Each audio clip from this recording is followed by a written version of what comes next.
जैसे आपको पता है मैंने इतने सारे वर्कशॉप किए हैं आपके लिए और सब में हम जीन्स और क्रोमोसोम के बारे में भी बात करते हैं। और आयुर्वेद में उसके बारे में बहुत ही डिटेल में 5000 साल पहले लिख चुके हैं आयुर्वेद में। तो अ, आयुर्वेद में इसको हम बता एज ए प्रकृति हम समझ सकते हैं, जैसे कि शुक्र शोणित जीव संयोगे तू खलु कुक्षिगते इति गर्भ संज्ञा। यानी स्पर्म और ओवम, ये दोनों जब आपस में मिलते हैं यूट्रस के अंदर और उसको अच्छी प्रकार के सब खाद्य वगैरह जब मिलते हैं, तब जाकर एक अच्छा संतान या अच्छा गर्भ पैदा होता है, ऐसा आयुर्वेद में कहा गया है। जिसको हम जीन, क्रोमोसोम और जेनेटिक्स के साथ ऑलवेज कनेक्ट कर सकते हैं, क्योंकि ये सारी चीजें एक दूसरे से एकदम अच्छी तरह से कनेक्टेड है। जैसे कि आयुर्वेद में 5000 साल पहले ही टीबी के बारे में बताया है, पूरा डिस्क्रिप्शन टीबी के बारे में बताया है। इवन कोरोना के बारे में जनपदोध्वंस अध्याय में ऑलरेडी लिखा हुआ है कि जिस प्रकार से हवा पॉल्यूट होगी या लोग एक दूसरे को किस प्रकार से संक्रमित करेंगे और पूरी दुनिया इस प्रकार के रोगों से ग्रसित हो जाएगी। तो आयुर्वेद में हर एक चीजों के बारे में बहुत ही डिटेल में बताया गया है। तो डेफिनेटली जीन्स और क्रोमोसोम के बारे में और आयुर्जीनोमिक्स एक बहुत ही बड़ा वास्ट टॉपिक है, जिसमें हर एक चीजों के बारे में बताया है। जैसे कि आप बिलीव नहीं होगा आपको, एक ट्यूबरकुलोसिस की जब ट्रीटमेंट करते हैं एलोपैथ में डॉक्टर लोग, तो लीवर अफेक्ट होता है उसमें। तो लीवर को अफेक्ट जो होता है उसको ठीक करने के लिए अब धीरे धीरे आयुर्वेदिक दवाइयां एलोपैथिक में देने लगे हैं, क्योंकि ये जो दवाइयां होती है वो आपके जीन्स के और क्रोमोसोम पे भी फायदा करती है। अगर आपके पेरेंट्स की जीन्स या क्रोमोसोम में लिवर डिसीजेस होते हैं तो आपको वो पास ऑन होना बहुत स्वाभाविक होता है और उसको आप आयुर्वेद से ठीक कर सकते हैं। वैसे ही आयुर्वेद में मातृज पितृ जैसे अवयव बताए हैं, जैसे कि जितने भी सॉफ्ट ऑर्गन्स के डिसीजेस है वो हम हमारे माता के पास से हमारे अंदर लेते हैं, और जितने भी हार्ड ऑर्गन्स के डिसीजेस है वो हमारे फादर से हमको इनहेरिट होते हैं, ऐसा आयुर्वेद में बताया है। तो अगर हम पहले से ही ये सब की जानकारी रखते हैं तो हम आगे जाके इन डिसीजेस को प्रिवेंट कर सकते हैं।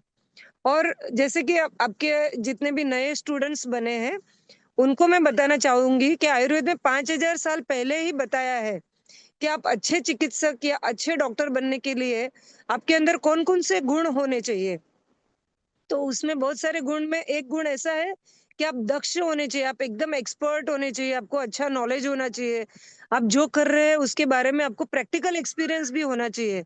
जैसे कि मैं हमेशा कहती हूँ, knowing is not doing but doing is doing. तो सिर्फ नॉलेज लेकर आपको आगे नहीं बढ़ना है, आपको वो प्रैक्टिस में लाना है। आपने जो कुछ भी सीखा है उसको आप अपने प्रैक्टिस में लाइए, और आप जरूर देखेंगे कि आपके पेशेंट्स या आपके कस्टमर बढ़ते जाएंगे। जैसे कि मैंने जब शुरुआत की थी, मैं एक इंटीग्रेटेड डॉक्टर हूँ, जैसे कि मैंने एलोपैथ और आयुर्वेद दोनों में मैंने स्टडी किया है, इंटीग्रेटेड कोर्स। और मैंने एमडी आयुर्वेद में किया है, डायबिटीज के ऊपर मैंने थीसिस लिखा है। तो जब मैं मेरा प्रैक्टिस करती थी तब शुरू शुरू में मेरे पास एक या दो मरीज आते थे। पर जैसे ही मैंने आयुर्वेद का प्रैक्टिस शुरू किया, नाड़ी वैद्य बनी मैंने नाड़ी देखकर लोगों को अपना बताना शुरू किया, उनको उनके प्रॉब्लम। तो दो में से मेरे पेशेंट 20 हो गए, 20 से 200 हो गए। और धीरे धीरे तो आज लाखों में मैंने लोगों को देख लिया है, not only in India but all over the world. क्यों? क्योंकि मैंने जो कुछ भी सीखा था मेरे गुरुओं से, मेरे नाना जी जो कि वैद्य थे उनसे भी मुझे बहुत सारा नॉलेज मिला। तो ये सबको मैंने प्रैक्टिस में लाना शुरू किया, और हर एक चीजें मैंने जब प्रैक्टिस करना शुरू की तो अपने आप लोगों को रिजल्ट मिलने लगा, आर्थराइटिस में, डायबिटीज में, कोलेस्ट्रॉल में, ओबेसिटी में। और जितने जितने मतलब लोग कहते हैं कि ये बीमारी का कोई भी इलाज नहीं है, वैसे वैसे लोगों को इसमें रिजल्ट मिलने लगा। जैसे मैं आपको मेरा खुद का एग्जांपल दूंगी, मेरा एक बहुत खराब कार एक्सीडेंट हो गया था। मेरी रेडियल नर्व काफी डैमेज हो गई थी, मेरा हाथ पैरालाइज हो गया था आज से 11 साल पहले। और जब डॉक्टरों ने कहा कि हमेशा के लिए ऐसा ही रहेगा, पैरालाइज रहेगा, तब मैंने कहा नहीं, ये तो चैलेंज है, मैं खुद इतने लोगों को ठीक कर चुकी हूँ, तो मैं क्यों अपने आप को नहीं ठीक कर पाऊंगी।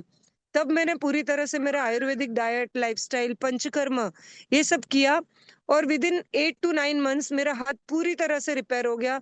आज मैं 25-25 किलो वजन भी उठाकर पूरी दुनिया में ट्रैवल करती हूँ। तो अगर आप प्रॉपर तरीके से आयुर्वेद का यूज करोगे, आपका डाइट सुधारोगे, लाइफस्टाइल, होम रेमेडीज ये सब आयुर्वेद के अनुसार करोगे, तो आई एम 100% श्योर आपको रिजल्ट आना ही आना है। वैसे ही आपने जैसे जीन्स के बारे में स्टडी किया है, डीएनए का स्टडी किया है, वो सबको आप प्रैक्टिस में लाइए तो आपको ज़रूर इसमें रिजल्ट मिलेगा।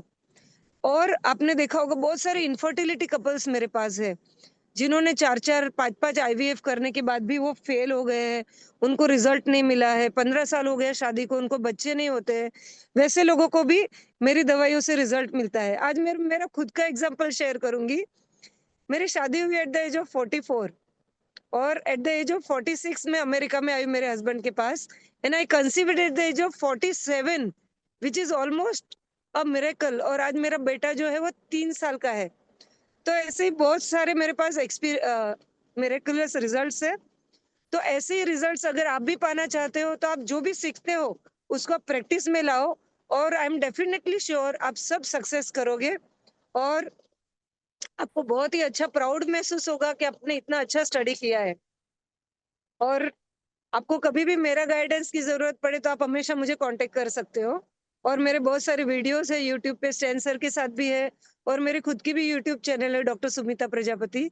उस पे आप जाकर देख सकते हो बहुत सारे डिसीज़ के Ayurvedic diet, lifestyle, home remedy आपके दोषों के अनुसार यानी अगर वात प्रकृति है, पित्त प्रकृति है, कफ प्रकृति है, तो आपको कौन-सी डाइट या लाइफ़स्टाइल करनी चाहिए, आपको कौन-सी होम रेमेडीज़ करनी चाहिए, ये सब जानकारी आप हासिल कर सकते हो। Thank you so much.